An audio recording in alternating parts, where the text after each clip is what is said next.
কি চেয়েছি কি যে পেলাম, কি চেয়েছি কি যে পেলাম। সাধের প্রদীপ জ্বালতে গিয়ে নিজে আমি পুড়ে গেলাম। কি চেয়েছি কি যে পেলাম।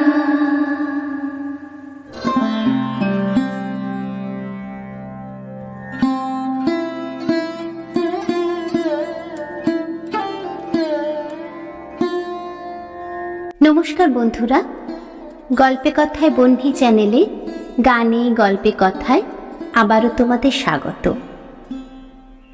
ভাবতো, এক সাধারণ গৃহস্থবধূর গায়ে যদি রাতারাতি দেবীত্বের তকমা লাগিয়ে দেয়া হয়, তাহলে তার মনের অবস্থা কি হয়? আবার ধীরে ধীরে সে যখন নিজেকে দেবী বলে ভাবতে শুরু করে, তখনই নিদারুণ বাস্তব তাকে বুঝিয়ে দেয় সে দেবী নয়, মানবী।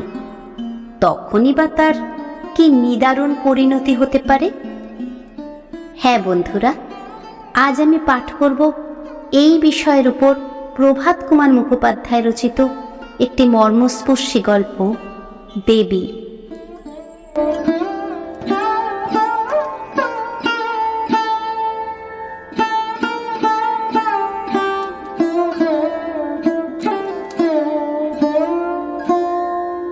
সে আজ কিঞ্চিদধিক 100 বৎসরের কথা।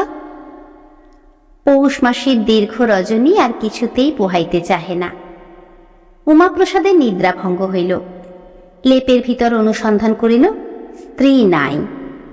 বিছানা হাতড়াইয়া দেখিল তাহার ষোড়শী পত্নী একপাশে গুটিসুটি হইয়া পড়িয়া ঘুমাইতেছে। সরিয়া গিয়া অতি সন্তর্পণে তাহার গায়ে লেপখানা চাপাইয়া দিল। পাশে পায়ের দিকে হাত দিয়া দেখিল কোথাও ফাঁক বহিতেছে কিনা।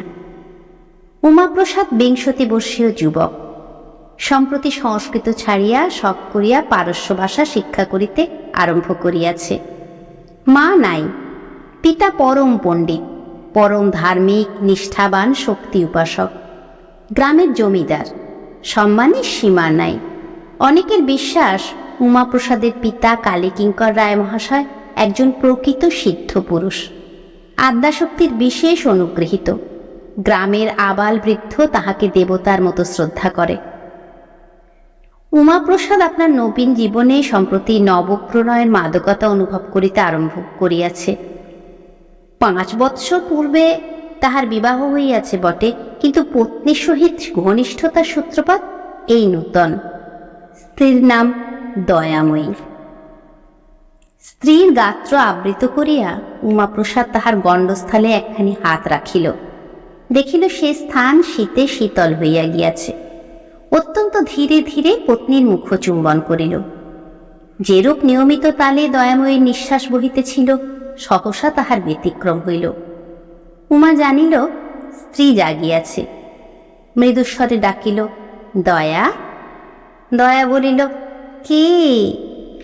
কেটা খুব দীর্ঘ করিয়া বলিল, তুমি বুঝি জেগে রয়েছ? দয়া ঢোক গিলিয়া বলিল, না, ঘুমোচ্ছিলাম। উমাপ্রসাদ আদর করিয়া স্ত্রীকে বুকের কাছে টানিয়া আনিল। বলিল, ঘুমোচ্ছিলে তো উত্তর দিলে কে? দয়া তখন আপনার ভুল বুঝিতে পারিয়া অপ্রতিভ হইল। বলিল, আগে ঘুমোচ্ছিলাম, এখন জেগে উঠলাম। উমা জিজ্ঞাসা করিল, এখন কখন? ঠিক কোন সময়? উমা ভারী দুষ্ট। কোন সময় আবার? সেই তখন। কখন?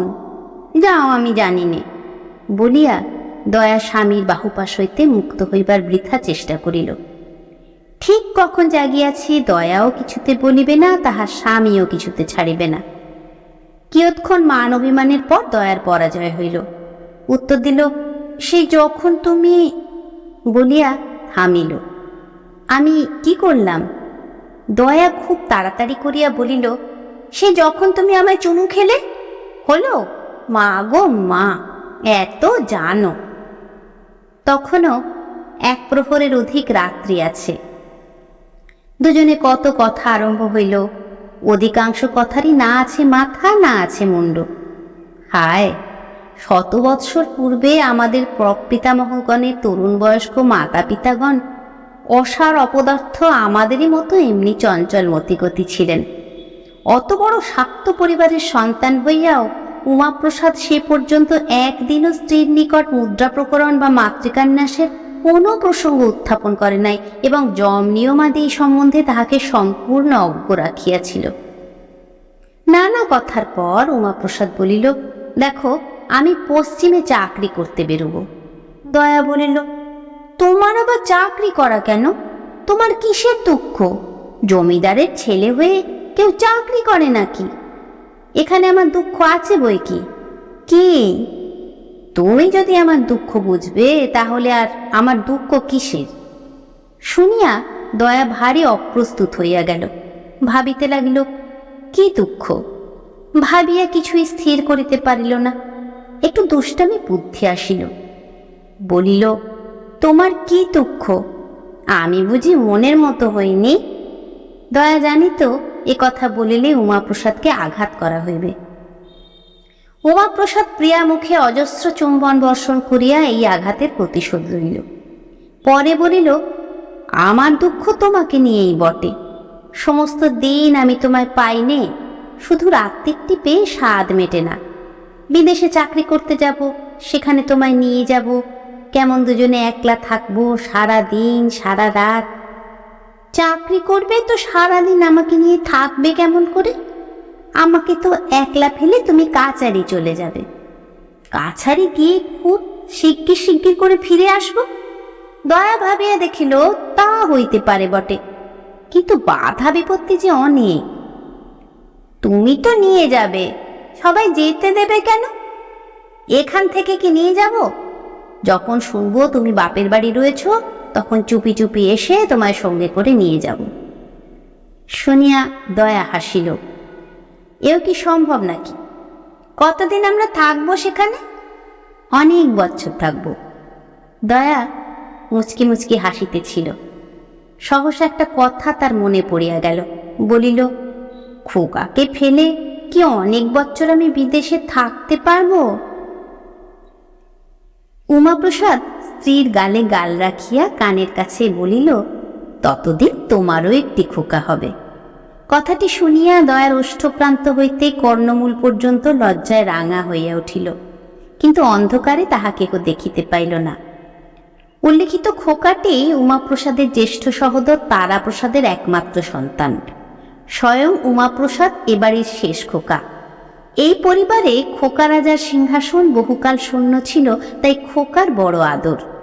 খোকা বাড়ি শুদ্ধ সকলের চক্ষের মণি। খোকার মা হরসুন্দরী, তার তো আর গরবে মাটিতে পা পড়ে না। দয়া সহসা বলিল, আজ এখনো খোকা এলো না কেন? ভোর রাত্রে রোজ খোকা কাকিমার কাছে আসে, এটি তার নিত্য নৈমিত্তিক কার্য। যদিও বাটিতে দাস দাসীর অভাব নাই, তথাপি গৃহকার্যের অধিকাংশ দয়া স্বহস্তে করিত। বিশেষত তাহার শ্বশুরের পূজাহ্নিক সম্পর্কীয় যাহা কিছু কার্য, তাহাতে দয়া ছাড়া অপর কাহারও হস্তস্পর্শ করিবার অধিকার ছিল না। সারা দিন এই সমস্ত কার্যে ব্যস্ত থাকিয়াও খোকাকে সে এক মুহূর্ত চক্ষের আড়াল করিত না। কাকিমা গা মুছাইয়া না দিলে খোকা গা মোছে না। কাকিমা কাজল না পরাইয়া দিলে খোকা কাজল পরে না। কাকিমার কোলে ভিন্ন অন্য কোথাও শুইয়া খোকা দুধ খায় না। খোকার বিছানায় তার কাকিমা অনেক রাত্রি অবধি থাকিয়া ঘুম পাড়াইয়া আসে। ভোর রাত্রে ঘুম ভাঙিলেই খোকা কাকিমা বলিয়া কান্না জড়িয়া দেয়। এই প্রগল্ভতা, এই অন্যায় আবদারের জন্য মাঝে মধ্যে তাহাকে হরসুন্দরীর নিকট হইতে চট্টা চাপট্টা পুরস্কার পাইতে হয়, কিন্তু বলাই বাহুল্য, তাহাতে কান্না না থামিয়া আরো 10 গুণ বাড়িয়া ওঠে। তখন হরসুন্দরী তাহাকে কোলে করিয়া ক্রোধে ও নিদ্রা ঘরে টলিতে টলিতে দয়া শয়নকক্ষের দ্বারে আসিয়া ডাকেন, ছোট বউ, ও ছোট বউ, এই নে তোর খোকাকে। বলিয়া দয়ার দুয়ার খুলিবার অপেক্ষা না করিয়াই খোকাকে মাটিতে বসাইয়া প্রস্থান করে। দয়া প্রায়ই জাগিয়া থাকে, না থাকিলেও খোকার ক্রন্দনে শীঘ্রই জাগিয়া উঠে ছুটিয়া আসিয়া খোকাকে বুকে করিয়া লইয়া যায়। কে মেরেছে, কে মেরেছে বলিয়া কত সোহাগ করে। মাথার শিওরে পানের ডিব্বায় কোনোদিন কদমা, কোনোদিন বাতাসা, কোনোদিন নারিকেল নাড়ু সঞ্চিত থাকে, তাই খোকা ভক্ষণ করে। তাহার পর নিশ্চিন্ত হইয়া কাকিমার কোলে শুইয়া ঘুমাইয়া যায়। আজ এখনো খোকা আসিল না বলিয়া দয়া কিছু উৎকণ্ঠিত হইল। বলিল, বাছার অসুখ বিসুখ করেনি তো? উমাপ্রসাদ বলিল, বোধহয় এখনো রাত্রি আছে, দাঁড়াও দেখি। উমাপ্রসাদ বিছানা হইতে উঠিয়া জানলা খুলিল। বাহিরে আম ও নারিকেল বৃক্ষ বহুল বাগান। তখনও চন্দ্রাস্ত হয় নাই, কিন্তু অধিক বিলম্বও নাই। দয়া নিঃশব্দে আসিয়া স্বামীর পার্শ্বে দাঁড়াইল। বলিল, রাত আর বেশি কই? শীতের হিম বায়ু হু হু করিয়া জানালা পথে প্রবেশ করিতে লাগিল। তবু দুজনে সেই অল্পালোকে পরস্পরের পানে চাহিয়া কতক্ষণ দাঁড়াইয়া রহিল। অনেকক্ষণ তাহাদের চক্ষু যে উপবাসী ছিল। দয়া বলিল, দেখো, আজ আমার মনটা কেমন হয়ে গেছে। খোকা এখনো এলো না, কি জানি কেন মনটা এমন হয়ে গেল। উমাপ্রসাদ বলিল, এখনো খোকার আসবার সময় হয়নি। যেদিন ঘুমিয়ে পড়ে সেদিন তো আসতেও দেরি হয়। তোমার মন সেজন্যে খারাপ হয়নি, কেন হয়েছে আমি জানি। কেন বলো দেখি? বলেছি কি না আমি পশ্চিমে যাব চাকরি করতে, তাই তোমার মন খারাপ হয়ে গেছে বলিয়া উমাপ্রসাদ স্ত্রীকে নিজের আরো কাছে টানিয়া লইল। দয়া একটি ছোট দীর্ঘ নিঃশ্বাস ফেলিয়া বলিল, আমি বুঝতে পারছি নে, মনে হচ্ছে যেন আর তোমার সঙ্গে দেখা হবে না। বাহিরে জ্যোৎস্না নিরতিশয় ম্লান। পত্নীর কথা শুনিয়া উমাপ্রসাদের মুখখানিও ম্লান হইয়া গেল। অনেকক্ষণ দুইজনে দাঁড়াইয়া রহিল। চাঁদ ডুবিয়া গেল। গাছপালা অন্ধকারে গা ঢাকা দিল। জানলা বন্ধ করিয়া উভয়ে শয্যায় ফিরিয়া আসিল। ক্রমে একটা একটা পাখির ডাক শোনা গেল। পরস্পরের বক্ষ নিবদ্ধ হইয়া তাহারা ঘুমাইয়া পড়িল। ক্রমে জানলার রন্ধ্রপথে প্রভাতের আলোকরশ্মি প্রবেশ করিতে লাগিল। তখনও দুইজনে নিদ্রাভিভূত। সহসা বাহির হইতে উমাপ্রসাদের পিতা ডাকিলেন, উমা। প্রথমে ঘুম ভাঙিল দয়ার। সে গা ঠেলিয়া স্বামীকে জাগাইয়া দিল। কালীকিঙ্কর আবার ডাকিলেন, উমা। স্বরটা কম্পিত, যেন অন্যরূপ। ইহা যে তাহারই কণ্ঠস্বর তাহা যেন কষ্টে বুঝা গেল। এত ভোরে পিতা তো কখনো ডাকেন না, আর তাহার স্বরই বা এমন হইল কেন? তবে সত্য সত্যই খোকার কিছু অসুখ বিসুখ করিয়েছে বুঝি। উমাপ্রসাদ তাড়াতাড়ি উঠিয়া দুয়ার খুলিয়া দিল। দেখিল পিতার পরিধানে রক্তবর্ণ কৌশেয় বস্ত্র, স্কন্ধে নামাবলী উত্তরীয়, গলে রুদ্রাক্ষ মালা লম্বমান। এ কি, এত ভোরে তাহার পূজার বেশ কেন? অন্যদিন গঙ্গা স্নান করিয়া আসিয়া তবে তিনি পূজার বেশ পরিধান করেন। মুহূর্তকালের মধ্যে এই চিন্তা পরম্পরা উমাপ্রসাদের মস্তকে উদিত হইল। দ্বার খুলিবা মাত্র কালীকিঙ্কর পুত্রকে জিজ্ঞাসা করিলেন, বাবা, ছোট বৌমা কোথায়? স্বর পূর্ববৎ কম্পিত। উমাপ্রসাদ কক্ষের চারিদিকে চাহিল। দয়া শয্যা ত্যাগ করিয়া উঠিয়া কিছু দূরে জড়সড় হইয়া দাঁড়াইয়াছিল। কালীকিঙ্কর সেই দিকে নেত্রপাত করিলেন। বধূকে দেখিতে পাইবা মাত্র নিকটবর্তী হইয়া তাহার পদতলে সাষ্টাঙ্গ প্রণিপাত করিলেন। উমাপ্রসাদ বিস্ময়ে বাক্যহীন। দয়াময়ী শ্বশুরের এই অদ্ভুত আচরণ দেখিয়া নিষ্পন্দভাবে দাঁড়াইয়া রহিল। প্রণামান্তে কালীকিঙ্কর বলিলেন, মা, আমার জন্ম সার্থক হল, কিন্তু এতদিন কেন বলিস নে মা? উমাপ্রসাদ বলিল, বাবা। কালীকিঙ্কর বলিলেন, বাবা, ইহাকে প্রণাম করো। উমাপ্রসাদ বলিল, বাবা, আপনি কি উন্মাদ হয়েছেন? উন্মাদ হইনি বাবা, এতদিন উন্মাদ ছিলাম বটে, আজ আরোগ্য লাভ করেছি, সেও মার কৃপায়। উমাপ্রসাদ পিতার কথার কিছুই অর্থ গ্রহণ করিতে পারিল না। বলিল, বাবা, আপনি কি বলছেন? কালীকিঙ্কর বলিলেন, বাবা, আমার বড় সৌভাগ্য। যে কুলে জন্মেছি তা পবিত্র হল। বাল্যকালে কালী মন্ত্রে দীক্ষিত হয়েছি। এতদিন যে সাধনা, যে আরাধনা করলাম তা নিষ্ফল হয়নি। মা জগন্ময়ী কৃপা করে ছোট বৌমার মূর্তিতে আমার গৃহে স্বয়ং অবতীর্ণ হয়েছেন। গত রজনীতে স্বপ্নযোগে আমি সেই প্রত্যাদেশ পেয়েছি। আমার জীবন ধন্য হল। দয়াময়ী ছিল মানবী, সহসা দেবীত্বে অভিষিক্ত হইল। পূর্বোক্ত ঘটনার পর 3 দিন অতিবাহিত হইয়াছে। এই দিবসত্রয়ে এই সংবাদ বহুদূর ব্যাপ্ত হইয়া গিয়াছে। আশেপাশের বহু গ্রাম হইতে বহুজন আসিয়া প্রসিদ্ধ শাক্ত জমিদার কালীকিঙ্কর রায়ের বাটিতে দয়াময়ী রূপিণী আদ্যাশক্তিকে দর্শন করিয়া গিয়াছে। দয়াময়ী রীতিমতো পূজা আরম্ভ হইয়াছে। ধূপ দীপ জ্বালিয়া শঙ্খ ঘণ্টা বাজাইয়া ষোড়শোপচারে তাহার পূজা হয়। এ কয়দিনে দয়াময়ীর সম্মুখে বহু সংখ্যক ছাগ বলি হইয়া গিয়াছে। কিন্তু এ 3 দিন দেবতার পূজা পাইয়াও দয়াময়ী কেবল কাঁদিতেছে। আহার নিদ্রা এক প্রকার ত্যাগ করিয়াছে বলিলেই হয়। এই আকস্মিক অদ্ভুত ঘটনায় তাহাকে এমন অভিভূত বিপর্যস্ত করিয়া ফেলিয়াছে যে সে 2-3 দিন আগে এ বাটির বধূ ছিল, শ্বশুর ও ভাসুরের সাক্ষাতে বাহির হইত না, এই সমস্তই বিস্মৃত হইয়াছে। এখন আর তাহার মুখে অবগুণ্ঠন নাই। যাহার তাহার পানে শূন্য দৃষ্টিতে পাগলিনীর মতো চাহিয়া থাকে। তাহার কণ্ঠস্বর অত্যন্ত মৃদু ভাবাপন্ন হইয়াছে। রক্তবর্ণ চক্ষু 2টি ফুলিয়াছে, বেশ বা সুসমৃত নহে। রাত্রি দ্বীপ্রহর। পূজার ঘরে একটি কোণে ঘৃতদ্বীপ মিটিমিটি করিয়া জ্বলিতেছে। পুরু কম্বলের বিছানায় রেশমি বস্ত্রের আবরণ, তাহার উপর দয়াময়ী শয়ন করিয়া আছে। গায়ে একখানি মোটা শাল। দুয়ার বন্ধ ছিল মাত্র, অর্গলিত ছিল না। অত্যন্ত ধীরে ধীরে সে দুয়ার খুলতে লাগিল। চোরের মতো সন্তর্পণে উমাপ্রসাদ প্রবেশ করিল, দুয়ার বন্ধ করিয়া খিল দিল। উমাপ্রসাদ দয়াময়ের বিছানায় আসিয়া বসিল। সেদিন উষাকালের ঘটনার পর স্ত্রীর সহিত এই তাহার প্রথম নিভৃত সাক্ষাৎ। দয়াময়ী জাগিয়াছিল, স্বামীকে দেখিয়া উঠিয়া বসিল। উমাপ্রসাদ বলিল, দয়া, এ কি হলো? আহ, আজ 3 দিনের পর দয়া স্বামীর মুখে একটি স্নেহমাখা কথা শুনিল। এ 3 দিনকাল ভক্তগণের মা মা শব্দে তাহার হৃদয় দেশ মরুভূমির মতো শুষ্ক হইয়া পড়িয়াছিল। স্বামীর মুখ নিঃসৃত এই আদরের বাণী তাহার প্রাণে যেন অকস্মাৎ সুধা বৃষ্টি করিয়া দিল। দয়া স্বামীর বুকে মুখ লুকাইল। উমাপ্রসাদ স্ত্রীর গায়ের শাল মোচন করিয়া তাহাকে বক্ষে চাপিয়া ধরিল।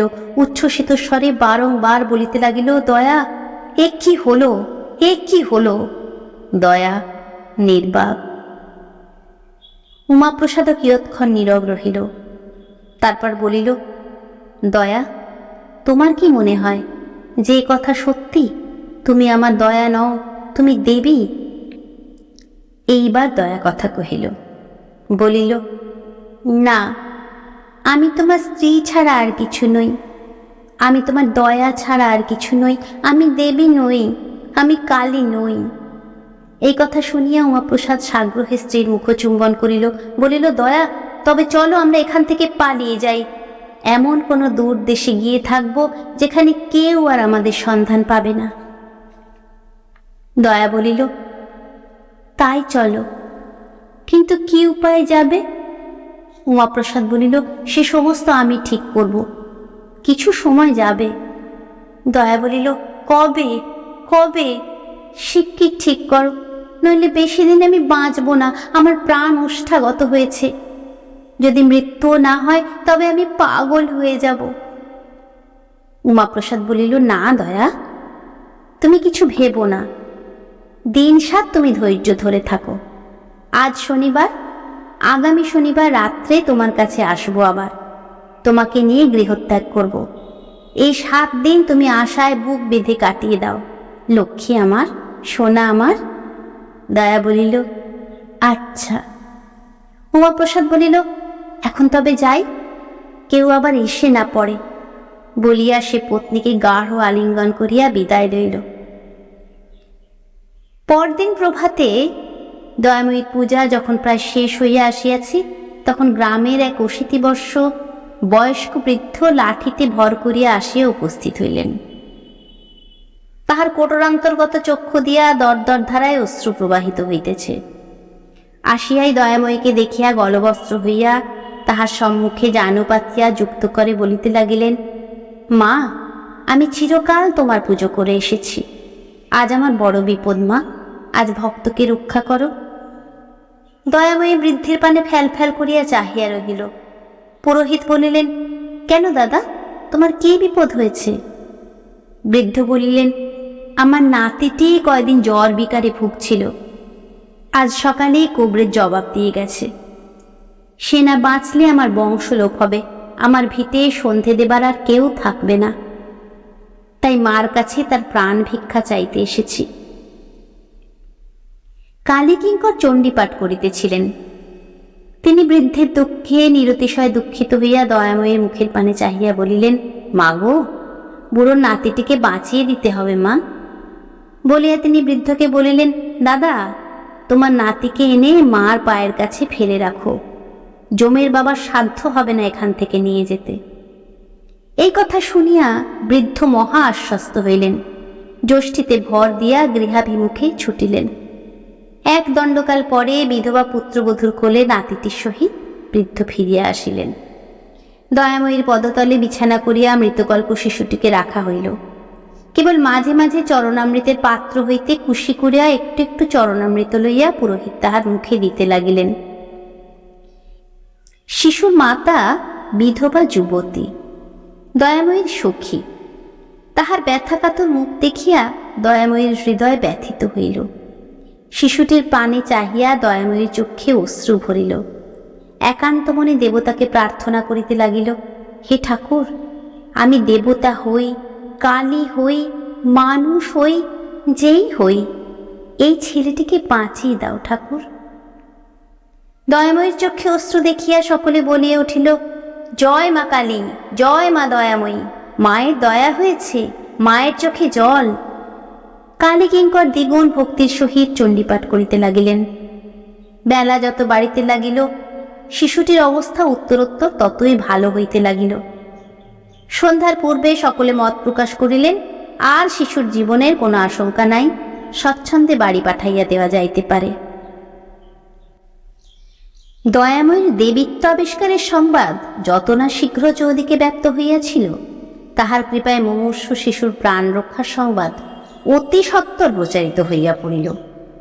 পরদিন প্রাতেই অপর একজন আসিয়া দয়াময়ীর চরণে নিবেদন জানাইল যে তাহার কন্যাটি আজ 3 দিন হইতে প্রসব যন্ত্রণায় অস্থির, মেয়ে বুঝি বাঁচে না। কালীকিঙ্কর কহিলেন, তার জন্য আর চিন্তা কি, মার চরণামৃত নিয়ে গিয়ে মেয়েকে পান করিয়ে দাও গে, এখনই আরাম হবে। সেই ব্যক্তি গলদস্ত্রলোচনে দয়াময়ীর চরণামৃতের পাত্রটি মাথায় বহন করিয়া লইয়া গেল। বেলা 1 প্রহর অতীত হইবার পূর্বেই সংবাদ আসিল, মেয়েটি চরণামৃত পান করিবার অব্যবহিত পরেই নিরাপদে রাজপুত্রের মতো সুন্দর সুলক্ষণ সম্পন্ন পুত্র সন্তান প্রসব করিয়াছে। আজ শনিবার। আজ উমাপ্রসাদ স্ত্রীকে লইয়া গোপনে পলায়ন করিবে। সে সমস্ত আয়োজন করিয়াছে, অর্থ সংগ্রহ করিয়াছে।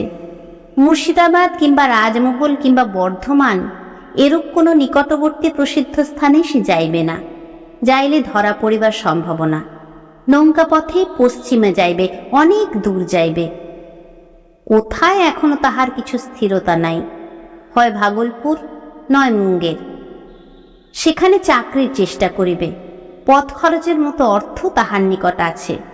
তাহার স্ত্রীর গায়ে যাহা অলঙ্কার আছে, তাহা বিক্রয় করিলে কোনো না 2 বৎসর উভয়ের বাসাচ্ছাদন চলিতে পারিবে। এই 2 বৎসরেও কি তাহার একটা চাকরি জুটিবে না? নিশ্চয় জুটিবে। চেষ্টার অসাধ্য কিছু আছে নাকি? এইরূপ নানা চিন্তায় উমাপ্রসাদ দিবাভাগ অতিবাহিত করিল। ক্রমে সন্ধ্যা হইল। আজ সে দয়াময়ীর আরতি দেখিবে, একদিনও তো দেখে নাই। যখন শঙ্খ ঘণ্টার ধ্বনিতে চণ্ডীমণ্ডপ ফাটিয়া যায়, পূজা আরম্ভ হয়, তখন উমাপ্রসাদ বাড়ি ছাড়িয়া গ্রামের বাহিরে পলায়ন করে। আজ দয়াময়ীর শেষ আরতি, আজ সে দেখিবে। দেখিবে আর মনে মনে হাসিবে। কল্ল প্রভাতে পুরোহিত ঠাকুর যখন সর্বাগ্রে আসিয়া দেখিবেন যে দেবী অন্তর্ধান করিয়াছেন, তখন তাহার কিরূপ অবস্থা হইবে, তাহাই উমাপ্রসাদ কল্পনা করিতে লাগিল। রাত্রি দ্বীপ্রহর সমাগত। গৃহস্থ সকলে নিদ্রাগত। চোরের মতো উমাপ্রসাদ শয্যা ত্যাগ করিল। অন্ধকারে ধীর পদে পূজার ঘরের দিকে অগ্রসর হইল। ধীরে ধীরে দ্বার মোচন করিয়া ভিতরে প্রবেশ করিল। কোণে সেইরূপ ঘৃতদ্বীপ মিটিমিটি করিয়া জ্বলিতেছে। দয়াময়ীর শয্যায় উমাপ্রসাদ গিয়া বসিল। দয়াময়ী নিদ্রামগ্ন। প্রথমে উমাপ্রসাদ সস্নেহে দয়াময়ীর মুখ চুম্বন করিল, পরে গা ঠেলিয়া তাহাকে জাগাইল। নিদ্রাভঙ্গে দয়াময়ী ধর্মর করিয়া বিছানায় উঠিয়া বসিল। উমাপ্রসাদ বলিল, দয়া, এত ঘুম, ওঠো, চলো। দয়া বিস্মিতের মতো বলিল, কোথায় কোথায়? যাবার সময় তুমি জিজ্ঞাসা করছো কোথায়? চলো, আজ রাত্রে নৌকা করে আমরা পশ্চিমে চলে যাই। দয়া কিয়ৎক্ষণ নীরবে চিন্তা করিল। উমাপ্রসাদ বলিল, ওঠো ওঠো, পথে গিয়ে ভেবো, এখন সব ঠিকঠাক করে এসেছি, চলো চলো। এই কথা বলিয়া উমাপ্রসাদ স্ত্রীর হস্ত ধারণ করিল। দয়া সহসা হাত ছাড়াইয়া লইয়া বলিল, তুমি আর স্ত্রীভাবে আমাকে স্পর্শ করো না। আমি যে দেবী নই, আমি যে তোমার স্ত্রী, তার আমি নিশ্চয় করে বলতে পারিনি। কথাটা শুনিয়া উমাপ্রসাদ হাসিয়া উঠিল। স্ত্রীর গলা ধরিয়া তাহাকে চুম্বন করিতে যাইতেছিল, কিন্তু দয়াময়ী সহসা তাহার নিকট হইতে অপসৃত হইয়া দূরে বসিল। বলিল, না না, হয়তো তোমার অকল্যাণ হবে। এ কথায় উমাপ্রসাদ যেন বজ্রাহত হইল। বলিল, দয়া, তুমিও পাগল হলে? দয়া বলিল, তবে এত লোকের রোগ আরাম হলো কেন? তাহলে কি দেশশুদ্ধ লোক পাগল? উমাপ্রসাদ অনেক করিয়া বুঝাইল, অনেক অনুনয় করিল, অনেক কাঁদিল। দয়াময়ীর মুখে কেবল সেই কথা, না না, তোমার অকল্যাণ হবে। হয়তো আমি তোমার স্ত্রী নই, হয়তো আমি দেবী। শেষকালে উমাপ্রসাদ বলিল, তুমি দেবী হলে এমন পাষাণী হতে না। এততেও তোমার মন অচল অটল রইল। দয়াময়ী এইবার কাঁদিতে কাঁদিতে বলিল, ওগো, তুমি আমাকে বুঝতে পারলে না। উমাপ্রসাদ দয়াময়ী শয্যা ত্যাগ করিয়া কিয়ৎক্ষণ ক্ষিপ্তের মতো সেই কক্ষে অস্থিরভাবে পদচারণা করিয়া বেড়াইল। পরে হঠাৎ দয়াময়ীর কাছে আসিয়া বলিল, দয়া, আমার সঙ্গে তোমার বিবাহ হয়েছিল? দয়া বলিল, তা হয়েছিল বই কি। তুমি যদি দেবী, তুমি যদি কালী, আমি তো তাহলে মহাদেব, নইলে তোমার সঙ্গে আমার বিবাহ হলো কি করে? এই কথার দয়া কি উত্তর দেবে, সে চুপ করিয়া রহিল। উমাপ্রসাদ আবার আরম্ভ করিল, তুমি যদি আদ্যাশক্তি ভগবতী হও, তবে নরলোকে কার সাধ্য যে তোমাকে বিবাহ করে? আমি যে তোমাকে বিবাহ করেছি, এতদিন যে আমি তোমার স্বামীর আসনে অধিষ্ঠিত হয়েছি, এতেই তো বোঝা যাচ্ছে যে আমিও মানুষ নই, আমিও দেবতা, আমি স্বয়ং মহেশ্বর। দয়াময়ী বলিল, যদি তাই হয় তবে আমি তোমার স্ত্রী, দেবী হই, মানুষ হই, আমি তোমার স্ত্রী। এ কথা শুনিয়া উমাপ্রসাদ যেন হাতে স্বর্গ পাইল। স্ত্রীকে বক্ষে চাপিয়া ধরিল, বলিল, চলো তবে আমরা যাই। এখানে যতদিন থাকবো ততদিন তোমায় আমায় বিচ্ছেদ থাকবে। দয়াময়ী বলিল, তবে চলো। খানিকটা হাঁটিয়া গঙ্গার ধারে পৌঁছিয়া নৌকা চড়িতে হইবে। কিন্তু কিছু দূর চলিয়া দয়া সহসা থামিয়া আবার বলিল, আমি যাব না। এবার স্বর অত্যন্ত দৃঢ়। উমাপ্রসাদ আবার অনুনয়ের সাধ্য সাধনার পালা আরম্ভ করিল। কিছুতেই কিছু ফলদয় হইল না। দয়া বলিল, আমি যদি দেবী, তুমি আমার স্বামী মহেশ্বর, তবে দুজনেই এখানে থাকি, দুজনেই পূজা গ্রহণ করি, পালাবো কেন? এতজনের ভক্তিতে আঘাত দেব কেন? আমি পালাবো না, চলো ফিরে যাই। উমাপ্রসাদ মর্মাহত হইয়া বলিল, তুমি একা ফিরে যাও, আমি যাব না। তাহাই হইল। দয়া একা দেবীত্বে ফিরিয়া গেল। উমাপ্রসাদ সেই নিশীথ অন্ধকারে মিলাইয়া গেল। পরদিন তাহার আর কোনো উদ্দেশ্য পাওয়া গেল না। দয়াময়ীর দেবীত্বে সকলেই বিশ্বাসবান, কেবল বিশ্বাস করে নাই তাহার বড় বধূ হরসুন্দরী, খোকার মা। প্রথম 2-4 দিন তাই বড় বধূই দয়াময়ীর জুড়াবার ঠাঁই হইয়াছিলেন। প্রথম যখন স্বয়ং দয়াময়ী বিশ্বাস করিতে চাহে নাই যে সে দেবী, তখন সে একদিন বড় বধূর কাছে গিয়া কাঁদিয়া পড়িয়াছিল। দিদি, আমার এ কি হলো? তিনি বলিয়াছিলেন, কি করব বোন, ঠাকুর পাগল হয়ে গিয়েছেন, বুড়ো বয়সে ওনার ভীমরতি ধরেছে। উমাপ্রসাদের নিরুদ্দেশের পর 2 সপ্তাহ গেল। 3য় সপ্তাহে খোকার জ্বর হইল। দিন দিন ছেলে শুকাইয়া যাইতে লাগিল। বৈদ্য আসিল, কিন্তু কালী কিঙ্কর তাহাকে চিকিৎসা করিতে দিলেন না। বলিলেন, আমার বাড়িতে স্বয়ং মার অধিষ্ঠান, কত কত দুঃসাধ্য রোগ মার চরণামৃত পান করে ভালো হয়ে গেল, আর আমার বাড়িতে রোগ হলে বৈদ্য এসে চিকিৎসা করবে?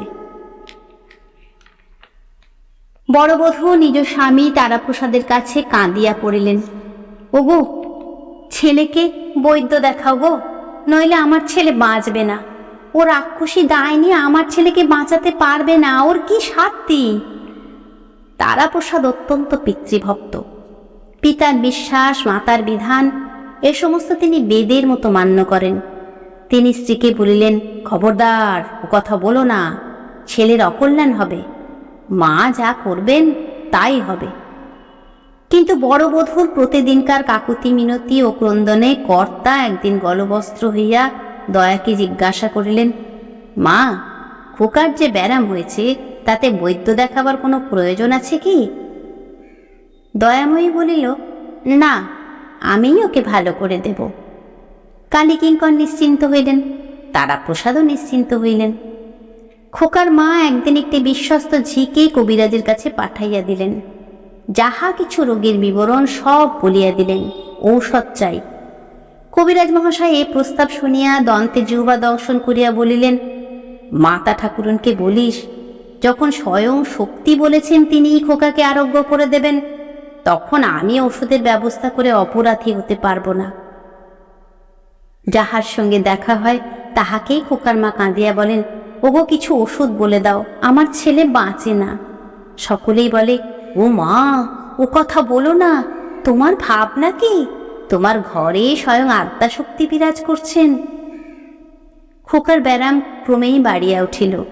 দয়া বলিল, খোকাকে এনে আমার কোলে দাও। খোকাকে কোলে করিয়া দয়া সমস্ত দিন বসিয়া রহিল।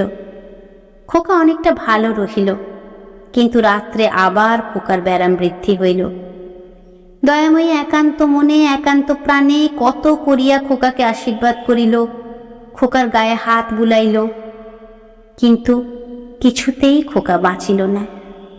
যখন খোকার মৃত্যু সংবাদ বাড়িতে প্রচারিত হইল, তখন তারাপ্রসাদ অধীর হইয়া ছুটিয়া আসিল। দয়াময়ীকে বলিল, রাক্ষসী, খোকাকে নিলি? কিছুতেই মায়া ত্যাগ করতে পারলি নে? খোকার মা প্রথমে শোকে অত্যন্ত বিহ্বল হইল। যখন কতকটা সুস্থ হইল, তখন দয়াময়ীকে যা মুখে আসিল তাই বলিয়া গালি দিল। বলিল, ও দেবী কোথায়? ও ডাইনি। দেবী কখনো ছেলে খায়? কালী কিঙ্কর ছল ছল নেত্রে দয়ার পানে চাহিয়া বলিলেন, মা, খোকাকে ফিরিয়ে দে, এখনো দেহ নষ্ট হয়নি, ফিরিয়ে দে মা, ফিরিয়ে দে। দয়াময়ী ঝরঝর করিয়া কাঁদিতে লাগিল। মনে মনে যমরাজকে উদ্দেশ্য করিয়া আজ্ঞা করিল, এখনই খোকার আত্মা খোকার শরীরে ফিরাইয়া দেয়া হোক। তাহাতে যখন হইল না, তখন মিনতি করিল। আদ্যাশক্তির মিনতিতেও যমরাজা খোকার প্রাণ ফিরাইয়া দিলেন না। তখন নিজের দেবীত্বে দয়ার অবিশ্বাস জন্মিল। আজ তাহার পূজা ইত্যাদি প্রায় বন্ধ বলিলেই হয়। সমস্ত দিন কেহ তাহার কাছে আসিল না। দয়া একাকিনী বসিয়া সারা দিন চিন্তা করিল। সন্ধ্যা হইল, আরতির সময় উপস্থিত, যেমন তেমন করিয়া আরতি হইল। পরদিন কালী কিঙ্কর উঠিয়া পূজার ঘরে গিয়া দেখিলেন, সর্বনাশ! পরিধেয় বস্ত্র রজ্জুর মতো করিয়া পাকাইয়া কড়ি কাঠে লাগাইয়া দেবী আত্মহত্যা করিয়াছেন।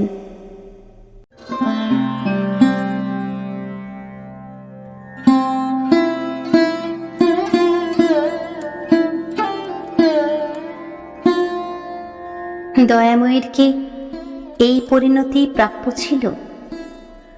তার শ্বশুর এবং কিছু মানুষের অন্ধবিশ্বাস তাকে ঠেলে দিল এই করুণ পরিণতির দিকে। কেমন লাগলো বন্ধুরা? যদি তোমাদের এই পাঠ ভালো লেগে থাকে তবে একটা লাইক করো, প্রিয়জনদের সঙ্গে শেয়ার করো, আর আমার চ্যানেলটা সাবস্ক্রাইব করে আমার পাশে থেকো।